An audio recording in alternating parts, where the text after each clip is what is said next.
എല്ലാവർക്കും പുതിയ വീഡിയോയിലേക്ക് സ്വാഗതം. നമ്മളിന്ന് നല്ലൊരു ചോളം വെച്ചിട്ട് നല്ല അടിപൊളി ഒരു റെസിപ്പിയാണ് കേട്ടോ. കാരണം നമ്മൾ എപ്പോഴും ചോളം വാങ്ങുമ്പോഴത്തേക്കും നമ്മൾ ഈ പുഴുങ്ങി അങ്ങനെ കുറേ മസാലയൊക്കെ ഇട്ട് കഴിക്കില്ലേ. ഇതൊരു വെറൈറ്റി ഫ്രൈഡ് ആയിട്ടുള്ള ചോളാണ് കേട്ടോ. ശരിക്കും നല്ല മസാല കപ്പലണ്ടിയൊക്കെ ഉണ്ടല്ലോ, അത് കഴിക്കുമ്പോൾ കിട്ടുന്ന ഒരു ടേസ്റ്റിൽ അതിലും അടിപൊളി ടേസ്റ്റാണ് കേട്ടോ. എന്തായാലും നിങ്ങൾ ട്രൈ ചെയ്ത് നോക്കണം കേട്ടോ. അടിപൊളി റെസിപ്പിയാണ്. അപ്പോൾ ഇതാരും മിസ്സാക്കരുത്. അപ്പോൾ ഒരു ചോളം എടുക്കുക. നിങ്ങളുടെ എത്ര ഉണ്ടോ അത്രയും എടുക്കുക. എൻ്റെ കയ്യിൽ അത് ചോളം ഞാൻ നേരത്തെ വാങ്ങി വെച്ചിട്ട് ഫ്രിഡ്ജിലിരുന്ന് അത് കുറേ ഉണങ്ങിപ്പോയിട്ടോ. അപ്പോൾ അതിൻ്റെ ഒരു പരുവമാണ് ഈ കാണുന്നത്. അപ്പോൾ ആ ചോളം നമ്മൾ ഒന്ന് അടിപൊളിയായിട്ടൊന്ന് ഫ്രൈ ചെയ്ത് നല്ല ടേസ്റ്റി ആയിട്ടുള്ള റെസിപ്പി ഉണ്ടാക്കാൻ പോവാണ്. അപ്പോൾ ആദ്യം തന്നെ ചോളത്തിൻ്റെ ആ തൊലിയെല്ലാം ഒന്ന് എടുത്ത് കളഞ്ഞിട്ട് രണ്ടായിട്ടൊന്ന് കട്ട് ചെയ്തിട്ട് കൊടുക്കുക. എന്നിട്ട് അത് നമ്മൾ ചോളം പൊളിക്കത്തില്ലേ, നേരത്തെയൊക്കെ എനിക്ക് ചോളം പൊളിക്കാൻ ഒട്ടും അറിയത്തില്ലായിരുന്നു കേട്ടോ. ഇങ്ങനെ മൊത്തവും പകുതി മുക്കാലും ആ ചോളത്തിൽ തന്നെ ഇരിക്കും കേട്ടോ. ഇപ്പം ഞാൻ അതിൻ്റെ ട്രിക്കൊക്കെ മനസ്സിലായി. ഇപ്പം അത് കറക്റ്റായിട്ട് നല്ല ചോളം പൊളിച്ച് നമുക്ക് കിട്ടിയിട്ടുണ്ട്. എന്നിട്ട് നമ്മൾ ചോളം ഒരു ബൗളിലോട്ട് ഇട്ട് കൊടുത്തിട്ട് നല്ല തിളച്ച വെള്ളത്തിലോട്ട് ചോളം ഒന്ന് വേവിക്കാനിടുകയാണ്. ആദ്യം നമുക്കിതൊന്ന് നന്നായിട്ട് വേവിച്ചെടുക്കണം. അപ്പോൾ അതിന് വേണ്ടിയിട്ട് വേവിക്കാൻ വേണ്ടി ഞാൻ ഇട്ട് കൊടുത്തിട്ടുണ്ട്. ഉപ്പിടാൻ മറന്നുപോയി.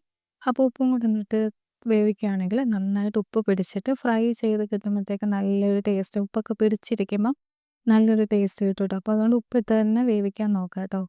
അതിനുശേഷം നമ്മൾ ഒരു പരുവം വെന്ത് വരുമ്പോഴത്തേക്കും അത് വേറൊരു പാത്രത്തിലോട്ട് മാറ്റി കൊടുക്കുക. അപ്പം നമ്മൾ പറഞ്ഞ പോലെ അതിന്ന് ബൗളിലോട്ട് എടുത്ത് മാറ്റുന്നുണ്ട്. നന്നായിട്ട് വെന്ത് ഒരുപാട് പോകണ്ട, ഒരു പരുവത്തിന് വെന്തെടുത്തിട്ട് അത് നമ്മളിനി ഫ്രൈ ചെയ്തെടുക്കുന്നുണ്ട്. അപ്പോൾ ഫ്രൈ ചെയ്യുമ്പോഴത്തേക്കും കുറച്ചുകൂടെ ഒന്ന് ഇതായിട്ട് കിട്ടും. അപ്പോൾ അതുകൊണ്ട് ഒരു പരുവത്തിനൊന്ന് വേവിച്ചെടുത്താൽ മതി.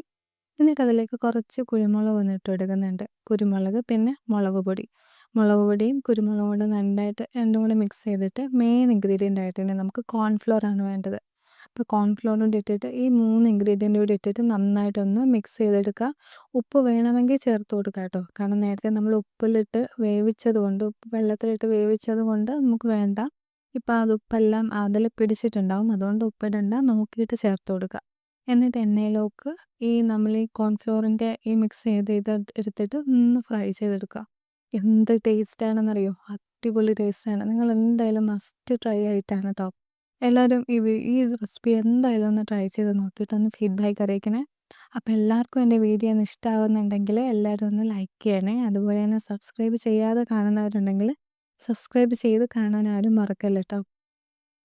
ഇങ്ങനെ നമ്മൾ വറുത്ത് കഴിക്കുമ്പോൾ ഉണ്ടല്ലോ, ശരിക്കും നല്ലൊരു ക്രിസ്പി ആയിട്ടൊക്കെ ചോളം ഇങ്ങനെ കഴിക്കുമ്പോൾ ഒരു പ്രത്യേക ടേസ്റ്റാണ് കേട്ടോ. നമ്മൾ കപ്പലണ്ടിയൊക്കെ കഴിക്കുന്നതിലും പക്ഷേ ഇത് ഒരുപാട് വേവിച്ചെടുത്തത് കൊണ്ട് കുറച്ച് ക്രിസ്പി ആയിട്ടും കഴിക്കുമ്പോൾ നല്ല ടേസ്റ്റാണ്. പിന്നെ അതിലേക്ക് കുറച്ച് സവോളയും കുറച്ച് മല്ലിയിലയും കൂടി ഇട്ടിട്ട് നമ്മൾ മിക്സ് ചെയ്ത് കഴിച്ചിട്ടുണ്ടെങ്കിൽ നല്ല ടേസ്റ്റാണ്.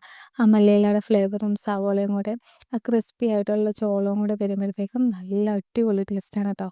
അപ്പോൾ എല്ലാവരും ഇതൊന്ന് ട്രൈ ചെയ്ത് നോക്കണം കേട്ടോ. നിങ്ങൾക്ക് എന്തായാലും ഇഷ്ടപ്പെടും. നല്ല അടിപൊളി ടേസ്റ്റാണ്. നമ്മൾ കപ്പലണ്ടിയൊക്കെ വറുത്ത് മസാല കപ്പലണ്ടി കഴിക്കില്ലേ, അതിലും കുറച്ചുകൂടി ടേസ്റ്റുമാണ്, ഹെൽത്തിയാണ് കേട്ടോ. അപ്പോൾ എല്ലാവരും ഈ വീഡിയോ ഇഷ്ടപ്പെട്ടെന്ന് വിചാരിക്കുന്നു. ഇനി ഇതുപോലുള്ള നല്ല അടിപൊളി വെറൈറ്റി വീഡിയോ ആയിട്ട് ഞാൻ ഇനിയും വരുന്നതായിരിക്കും. അപ്പം എല്ലാവർക്കും താങ്ക്സ് ഫോർ വാച്ചിങ്. ബൈ.